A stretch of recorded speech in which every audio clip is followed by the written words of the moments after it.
बोलिए गोपाल कृष्ण भगवान की जय। जय जय श्री राधेश।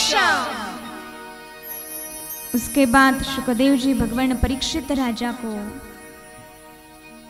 समुद्र मंथन की कथा बताते हैं। इंद्र को अहंकार हो गया तो इंद्र की त्रैलोकी की संपत्ति नष्ट हो गई। तो सारे के सारे देवता मिलकर भगवान के पास गए और भगवान को कहने लगे, हे प्रभु, सारे की सारी संपत्ति नष्ट हो गई है, कुछ तो उपाय बताइए। प्रभु ने कहा, हमें समुद्र मंथन करना होगा, राक्षसों के साथ संधि करनी होगी। समुद्र मंथन में से अमृत निकलेगा तो हम बांट कर पिएंगे। तो राक्षसों को वासुकी सर्प की रस्सी बनाकर कहा कि आप सर्प की पूंछ की तरफ से पकड़ो। राक्षसों ने कहा, वो तुच्छ पूंछ हम नहीं पकड़ेंगे, हम तो सर्प के मुंह के तरफ से पकड़ेंगे। अब भगवान को भी तो यही चाहिए था, लेकिन भगवान को चतुराई से काम लेना पड़ा, क्योंकि राक्षस लोग जो है वो तो चंडी होते हैं। वैसे ये राक्षस भी उल्टे खोपड़ी के थे। भगवान ने कहा, आप पूंछ की तरफ से पकड़ो। उन्होंने कहा, वो तुच्छ पूंछ हम नहीं पकड़ेंगे, हम तो सर्प के मुंह के तरफ से पकड़ेंगे। तो सर्प के मुंह के तरफ से पकड़ लिया, मेरू पर्वत की मथनी बनाई।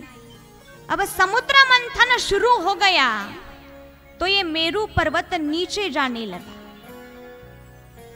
तो भगवान ने वहां कच्छप अवतार धारण किया।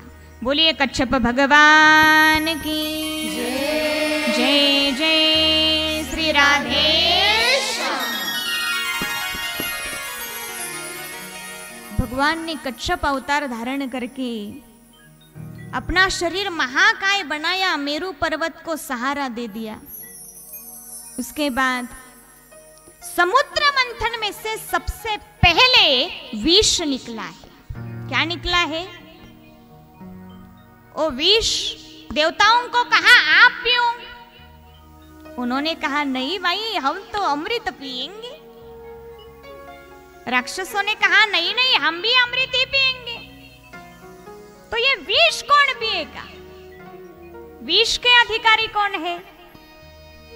भोले बाबा। कौन है? भोले बाबा। तो सभी ने भोले बाबा की प्रार्थना की।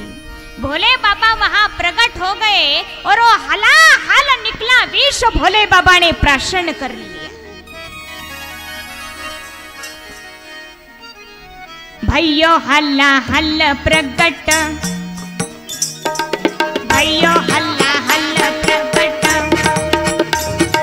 प्रथम ही मंथन जब, भैयो हल्ला हल्ला प्रकट, भैयो हल्ला हल्ला प्रकट, भयो हल्ला हल्ला प्रकट, भयो हल्ला हल्ला प्रकट, प्रथम ही मंथन जब, भयो हल्ला हल्ला प्रकट, भयो हल्ला हल्ला प्रकट, रुद्र को दयो तिहि कंठधारी, रुद्र को दयो तिहि कंठधारी, भयो हल्ला हल्ला प्रकट, भयो हल्ला हल्ला प्रकट, तिहि कंठधारी, भयो हल्ला हल्ला प्रकट, भयो हल्ला हल्ला प्रकट, भयो हल्ला हल्ला प्रकट, प्रथम ही मंथन जब, क्या बात है? भयो हल्ला हल्ला प्रकट, भयो हल्ला हल्ला प्रकट, भयो हल्ला हल्ला प्रकट, भयो हल्ला हल्ला प्रकट, भयो हल्ला हल्ला प्रकट, भयो हल्ला हल्ला प्रकट, भयो हल्ला हल्ला प्रकट, भयो हल्ला हल्ला प्रकट, भयो हल्ला हल्ला प्रकट, भयो हल्ला हल्ला प्रकट,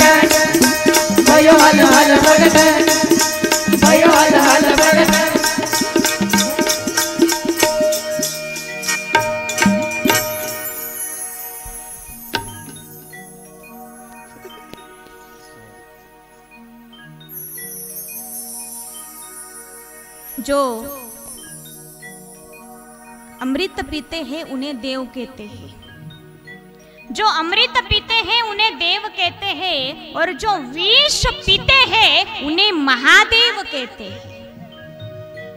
जो अमृत पीते हैं उन्हें देव कहते हैं, और जो विष पीते हैं उन्हें महादेव कहते हैं, और जो विष पीकर भी अमृत जैसा मुंह बना के रखते हैं उन्हें पतिदेव कहते हैं।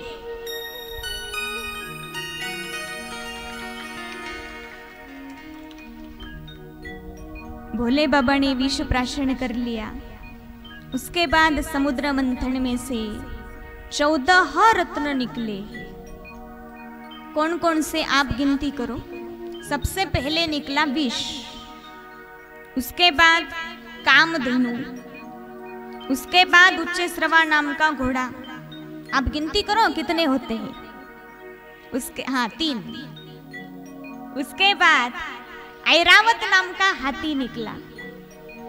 उसके बाद कौस्तुभ मणि निकली। उसके बाद पांचजन्य शंख निकला। उसके बाद पारिजातक वृक्ष निकला। उसके बाद वारुणी यानी मदिरा दारू निकली। उसके बाद चंद्र निकला। उसके बाद लक्ष्मी प्रकट हो गई। उसके बाद अप्सराएं प्रकट हुई। उसके बाद धन्वंतरी भगवान प्रकट हो गए। धन्वंतरी भगवान के हाथ में अमृत कलश, और ये अमृत कलश में अमृत है। कितने हो गए? हो गए पक्का? आपने गिनती की तो बताओ कौन कौन से हुए। ये 14 रत्न निकले। जैसे ही धन्वंतरी भगवान अमृत कलश लेकर निकले तो राक्षसों अमृत कलश छीन कर भाग गए, लेकिन आपस में ही झगड़ने लगे। एक कहता है सबसे पहले मैं अमृत पीऊंगा, एक कहता है मैं पीऊंगा, आपस में ही झगड़ने लगे। देवताओं ने कहा प्रभु जिसके लिए समुद्र मंथन हुआ वो तो गया। भगवान ने कहा चिंता मत करो। तो भगवान ने वहां मोहिनी अवतार धारण किया।